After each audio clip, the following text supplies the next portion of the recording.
Buenos días, mis queridos hermanos. Le ruego a nuestro Dios que nos envíe su Espíritu, que nos capacite para poder entender su verdad, su realidad, su perspectiva. Esta es la segunda reflexión que hago esta mañana, donde vamos a ver el mismo principio, el cual tratamos de entender cómo actúa Dios y cómo obra el enemigo, ¿verdad? Y esta reflexión tiene como título Una puerta abierta y otra cerrada. En base a esta reflexión, es decir, este pueblo tuvo al inicio de su caminar una visión, la visión de los dos tronos, ¿verdad? La puerta cerrada del lugar santo y abierta del lugar santísimo. Entonces, vamos a ver que este mismo principio del cual estamos hablando, nosotros rechazamos la luz y Dios se retira porque no puede obrar en justicia, ¿verdad? Si yo lo rechazo, Dios no puede hacer contra mi voluntad. Siempre hemos dicho que la libertad de elección y libertad de conciencia son los fundamentos del reino de Dios. O sea, unos de ellos. Hay más, ¿verdad? La ley del amor, de servicio abnegado. Pero necesitamos entender este mecanismo, este principio, porque necesitamos entender cómo y por qué son expulsados en el día de la expiación todos aquellos que no se han preparado, que no se han consagrado, que no han purificado su mente, su carácter, ¿verdad? Entonces, vamos a ver de nuevo este principio. Espero que esta reflexión sea bastante más corta que la primera. Tiene menos texto, ¿verdad? Y nos dice lo siguiente. El tema del santuario fue la llave que abrió el misterio del chasco, mostrando que Dios había guiado a su pueblo en el gran movimiento adventista. Abrió a la vista un sistema completo de verdad, conectado y armonioso, y reveló el deber presente al sacar a la luz la posición y la obra del pueblo de Dios. Aquí podemos ver que dice, abrió a la vista un sistema completo de verdad. ¿Qué entendieron? El santuario, queridos, el santuario que nadie en la era de los gentiles ni siquiera se acercaron a él, no lo entendían, no pensaron que aquello era solo para los judíos. Por lo tanto, cuando Dios levanta este pueblo, abre este sistema completo de verdad, conectado y armonioso, y aparte le dice, y reveló el deber presente al sacar a la luz la posición y la obra del pueblo de Dios en el día de la expiación, porque es una obra distinta a la del lugar santo, ¿verdad? A la obra diaria, por decirlo de alguna manera. Dice, después de transcurrido el tiempo de expectación en 1844, los adventistas seguían creyendo que la venida del Salvador estaba muy próxima. Sostenían que habían llegado a una crisis importante y que la obra de Cristo como intercesor del hombre ante Dios había cesado. Y este fue un error, en realidad, ¿verdad? Dice, habiendo dado la advertencia del juicio cercano, sentían que su trabajo para el mundo había terminado y perdían la carga de su alma por la salvación de los pecadores, mientras que la burla audaz y blasfema de los impíos les parecía otra evidencia de que el Espíritu de Dios había sido retirado de los rechazadores de su misericordia. Todo esto les confirmaba la creencia de que la probación había terminado, o como entonces lo expresaban, la puerta de la misericordia estaba cerrada. Pero esto fue un error, ¿verdad? Lo corrigieron rápidamente.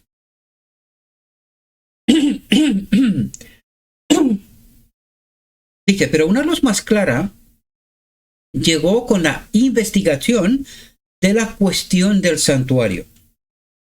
Ahora se vio la aplicación de aquellas palabras de Cristo en Apocalipsis dirigida a la iglesia en este mismo tiempo. Esto dice el santo, el verdadero, el que tiene la llave de David, el que abre y nadie cierra, y cierra y nadie abre. Yo conozco tus obras. He aquí, he puesto delante de ti una puerta abierta y nadie la puede cerrar. Aquí se presenta una puerta abierta y cerrada. ¿Qué esto significa? Una puerta cerrada a la obra que era la obra diaria, y se abre la puerta a esta obra que ocurría una vez al año en el día de la expiación. ¿Verdad? Dice, al terminar los 2300 días proféticos en 1844, Cristo cambió su ministerio del lugar santo al lugar santísimo. Y aquí vamos a ver algo que es muy importante. Que la obra del lugar santo no es la misma obra en el lugar santísimo. Aunque hay algo que parece, la realidad es que es otra obra. Es una obra muy distinta. Y que hay una confusión precisamente en el medio de la Odisea, del adventismo. Dice, cuando la administración del santuario terrenal, el sumo sacerdote en el día de la expiación entraba en el lugar santísimo, la puerta del lugar santo estaba cerrada y la puerta del lugar santísimo estaba abierta.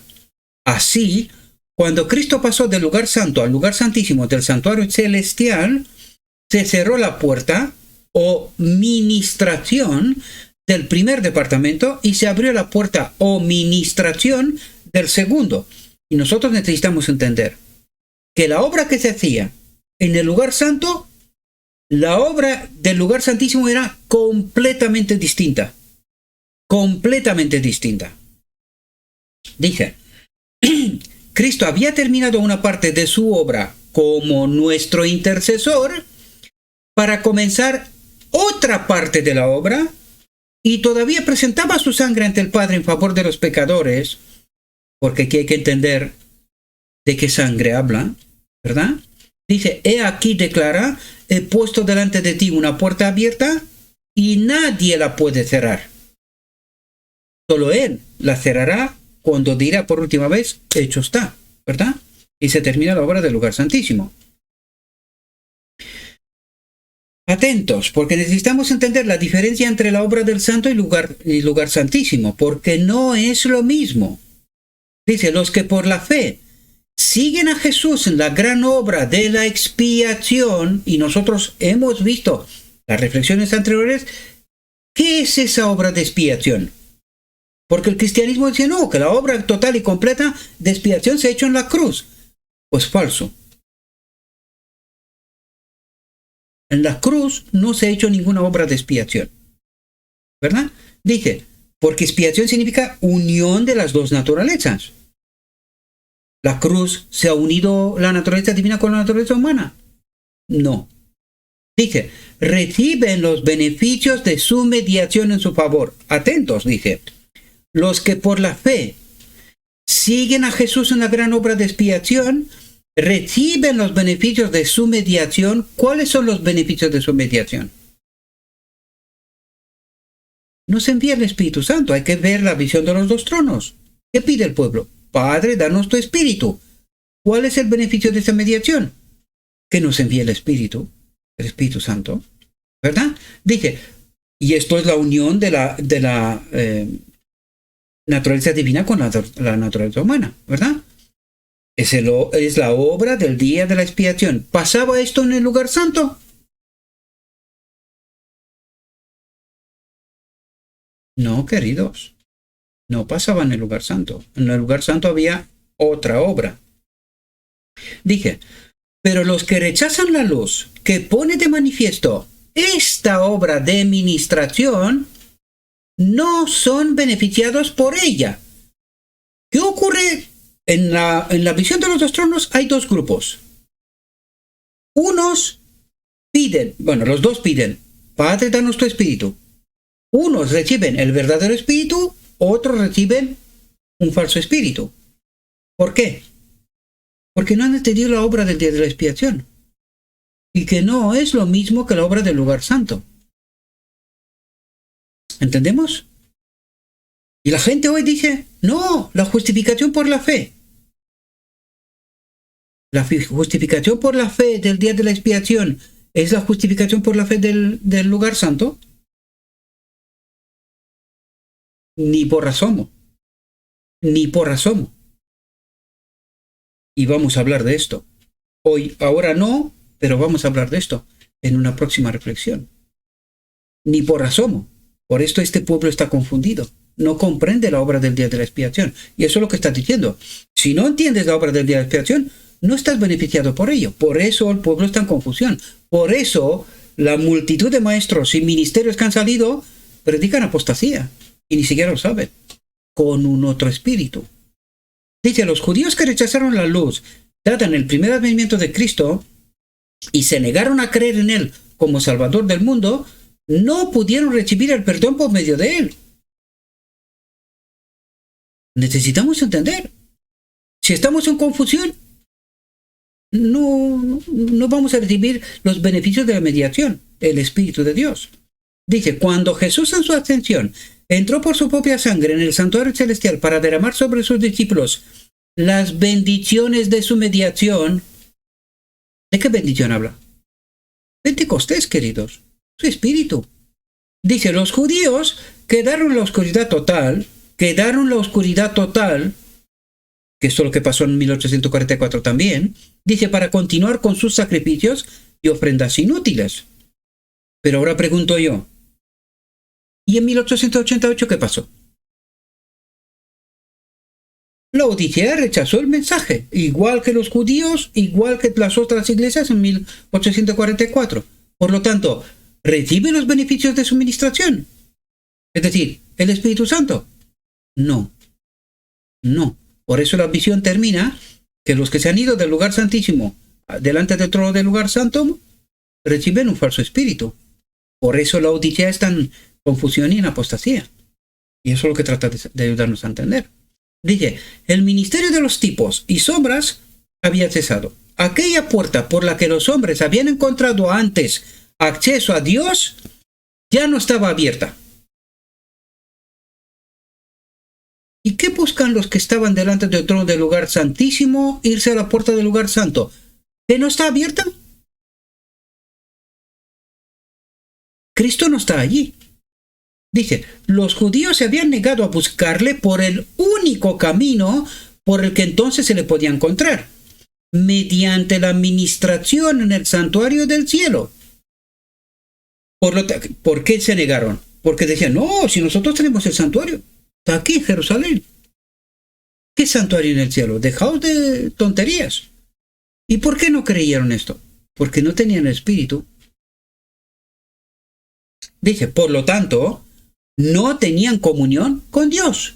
No estaban unidos con el Espíritu. Dice, para ellos, la puerta estaba cerrada. No tenían conocimiento de Cristo como el verdadero sacrificio y el único mediador ante Dios. Por lo tanto, no podían recibir los beneficios de su mediación. No podían recibir el Espíritu Santo.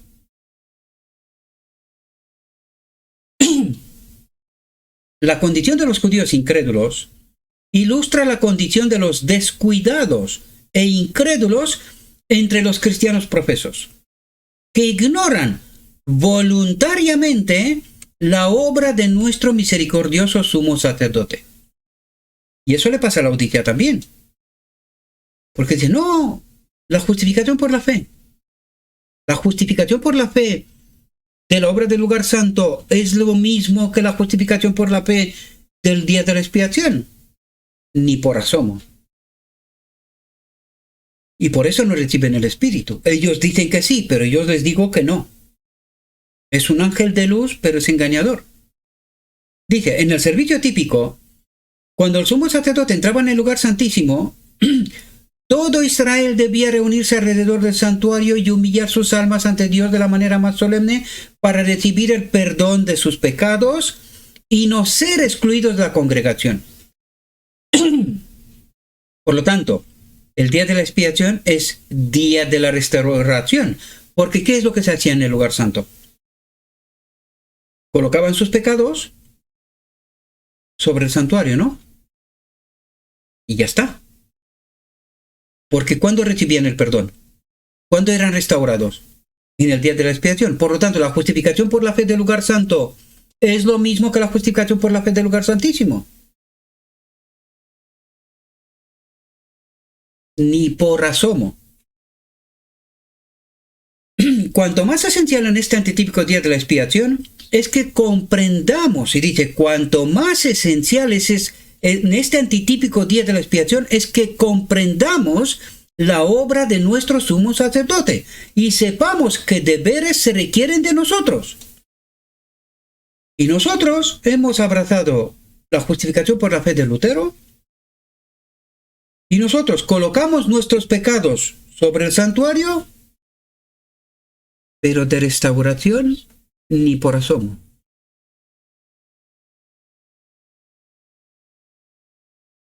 Y los maestros hoy predican la justificación por la fe, pero no hacen ninguna distinción y diferencia entre lo que predicó Lutero, ni la obra del lugar santo, con lo que se hacía en el lugar santísimo, con el antitípico día de la expiación de hoy.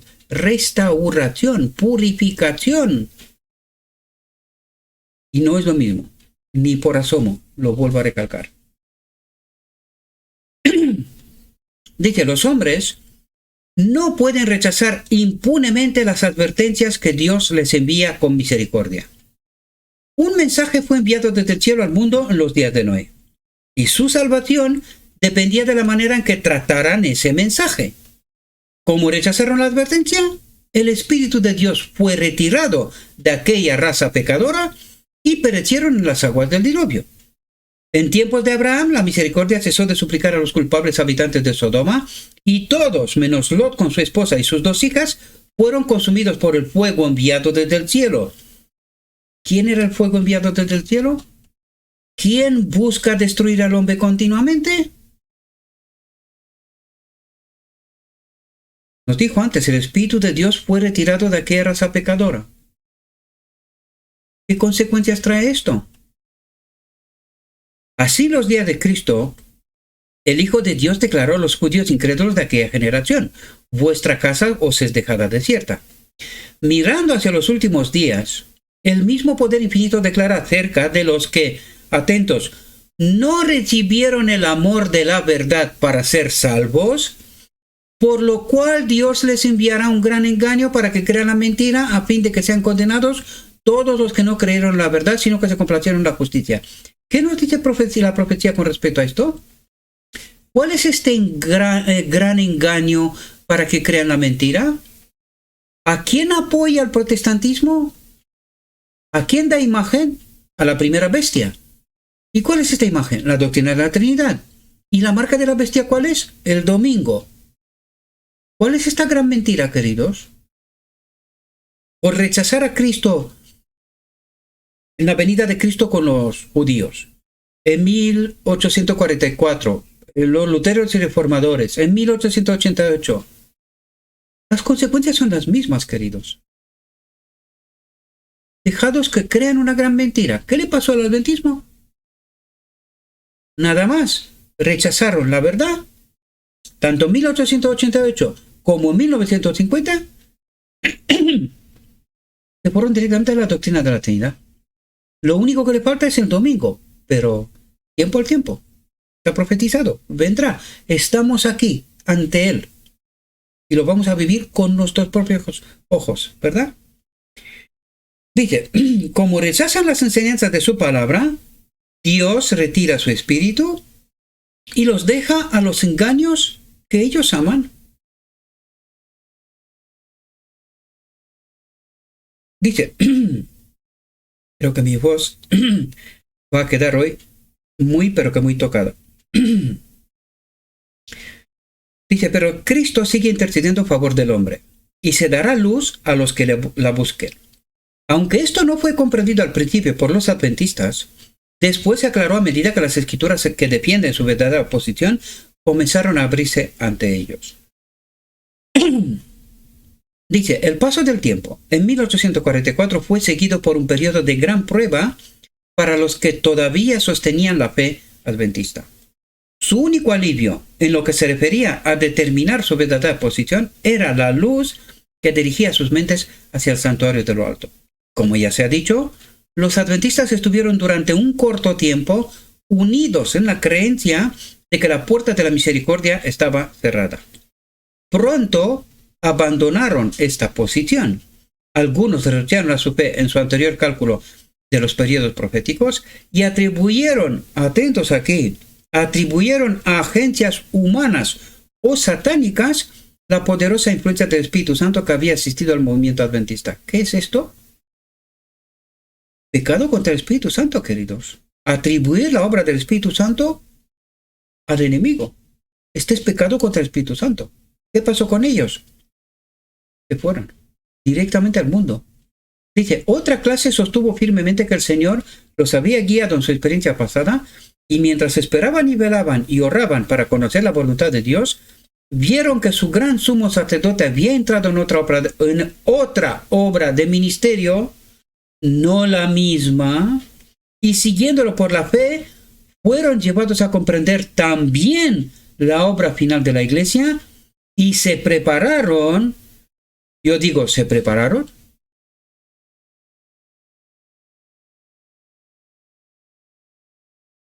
Porque en 1888 les tocaban a ellos claudicar ante la apostasía, queridos, a rechazar el mensaje de Dios. Dice, y se prepararon para recibir y dar al mundo la advertencia del tercer ángel de Apocalipsis 14. ¿Está pasando esto? ¿Qué sabe el mundo de esto? Nada. Nada. Porque la iglesia no se ha preparado, queridos. En 1888 rechazaron el mensaje específico para el día de la expiación. Y quedaron en plena oscuridad como todos los demás. Dijo mi guía, todavía hay mucha luz que debe brillar de la ley de Dios y del Evangelio de la justicia. Este mensaje entendido en su verdadero carácter y proclamado en el Espíritu crecerá hasta alcanzar una importancia tan grande como apenas soñáis y iluminará la tierra con su gloria. Hasta aquí nuestra reflexión, queridos. Hasta aquí mi voz también. Espero que podáis entender este principio. Rechazamos la luz, rechazamos el Espíritu Santo. Y a partir de aquel momento estamos condenados. No hay vuelta atrás. No hay más sacrificio. Y estas son las consecuencias, mis queridos hermanos. Por eso es necesario despertar. Es necesario despertar antes de que sea demasiado tarde. Le ruego a nuestro Dios que nos envíe su Espíritu, que nos capacite para poder entender su verdad, su realidad, su perspectiva, y que cada uno tomemos nuestra propia decisión personal. Os deseo que tengáis un próspero día. En todo lo que os he dicho, os lo he dicho en nombre de Cristo Jesús. Amén.